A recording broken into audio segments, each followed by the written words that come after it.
अस्सलाम वालेकुम। उम्मीद है आप सब खैरियत से होंगे। आज हम आपको एक तस्वीर दिखाते हैं, आप अच्छी तरह इस तस्वीर को देखें। ये वो टाइम था जब इमरान खान ने फजलुर रहमान को वोट दिया था, और उस टाइम पे इमरान खान बिल्कुल यहूदियों का एजेंट नहीं था। यहूदियों का एजेंट तो तब बना जब इसको मौलाना फजलुर रहमान को खतरा पड़ा कि ये अब केपीके में मेरी हुकूमत के लिए खतरा हो चुका है, उसके बाद जाके ये यहूदी एजेंट बना था। यही सोच रहे होंगे कि आज ये कहानी मैं आपको क्यों बता रहा हूँ। आज मैं आपको बताता हूँ कि रिसेंटली क्या डेवलपमेंट हुई है। कि ये गिलगित बल्तिस्तान में इलेक्शन हुए हैं, वहाँ पर खालिद खुर्शीद साहब जो कि पीटीआई से ताल्लुक़ रखते हैं, तो उनको नायल कर दिया गया था। एक ज़बरदस्ती से मरोड़ के उनको सियासत से बाहर करने की कोशिश की गई थी। तो उन्होंने अपने वालिद मोहतरम को अपनी जगह पर इलेक्शन में लड़वा लिया, और वो एक भारी अक्सरियत के साथ कामयाब हो गए। 56 में से 56 सीटें वो गैर सरकारी नताज के मुताबिक ले गए। लेकिन उसके बाद लास्ट 24 आवर से अभी तक ये ऐलान ही नहीं किया गया। अब डेफिनेटली कुछ ना कुछ तरामीम होंगी, चेंजेस होंगी, कुछ ना कुछ होगा। लेकिन 100% रिजल्ट को अगर आप कम करें भी तो 80% हो जाएगा, 70% हो जाएगा। ये तो नहीं हो सकता कि 100% वाले को आप उठा के बोल दें कि ये बिल्कुल इलेक्शन हार चुका है। आई थिंक इस हद तक स्टैब्लिशमेंट नहीं कर सकती।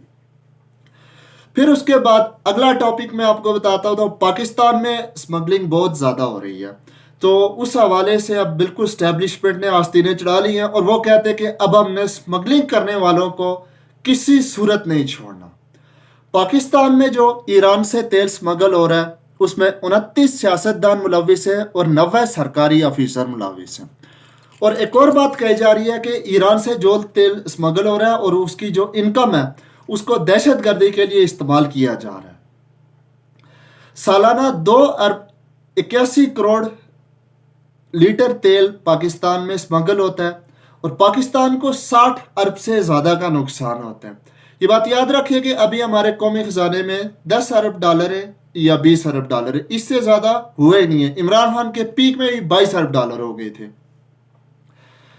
और इसके अलावा एक और इम्पॉर्टेंट चीज़ हम आपको बताते चले कि इस करप्शन में, स्मगलिंग में पाकिस्तान स्टेट ऑयल की गाड़ियां भी बाकायदा मुलविस पाई गई हैं। ये एजेंसीज की रिपोर्ट्स के मुताबिक है, जिनमें ISI ब्यूरो, IB वगैरह वट जो पाकिस्तान की एजेंसीज हैं उनके मुताबिक। तो दूसरी तरफ पाकिस्तान में जो ये हुंडी और हवाला का जो काम हो रहा है ना, उससे रेलिवेंट भी एक क्रैकडाउन किया जाने वाला है।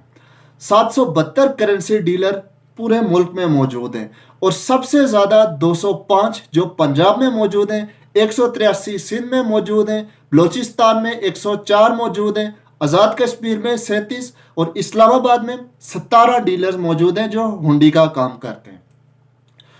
पिछले 24 घंटों से उस्मान डार लापता है, और ये कहने के लिए लापता है। एक्चुअली बात यह है कि हो सकता है उनको एजेंसियों ने उठा दिया हो।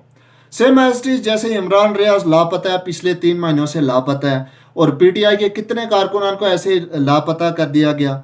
इमरान खान के प्रिंसिपल सेक्रेटरी, उसके बाद फिर जब वो गायब हुए, फिर उसके बाद जब वो वापस आए वो एक वादा माफ गवाह बन गए। बस ऐसा ही कुछ चक्कर लगता है कि इनके साथ भी हो चुका है, क्योंकि पुलिस के साथ पास ना तो ये है और ना पुलिस ने अभी तक इनकी कोई गिरफ्तारी डाली है। ये भी पाकिस्तान के सिस्टम से एक खिलवाड़ी है। लेकिन अब सवाल ये पैदा होता है कि ये जो करप्शन बताई गई है कि 29 सियासतदान इन्वॉल्व हैं, 90 सरकारी ऑफिसरान इन्वॉल्व हैं, और उसके बाद जो पैसा है तो वो दहशत गर्दी में यूज़ हो रहा है, और बहुत सारी चीज़ें बताई गई हैं। और ये भी बताया गया कि PSO की गाड़ियाँ भी इसमें इन्वॉल्व है, और करेंसी डीलर 772 है। लेकिन सवाल ये पैदा होता है कि क्या ये सब एक दिन में हुआ? मुकेश कुमार चावला के से एक बहुत बड़ी रिकवरी की गई। सवाल ये पैदा नहीं होता कि उससे रिकवरी हुई या नहीं हुई, सवाल ये पैदा होता है कि आखिर उसने इतनी बड़ी करप्शन की कैसे? क्या वो करप्शन के बैकडोर चैनल बंद किए गए या नहीं किए गए? शाजिया मरी के पास से जो पैसा बरामद हुआ, क्या उसके बैकडोर चैनल्स के बारे में इन्वेस्टिगेशन हुई कि नहीं हुई? फ्यूचर में क्या होने वाला है, इस चीज़ से फर्क पड़ता है। Thanks for watching.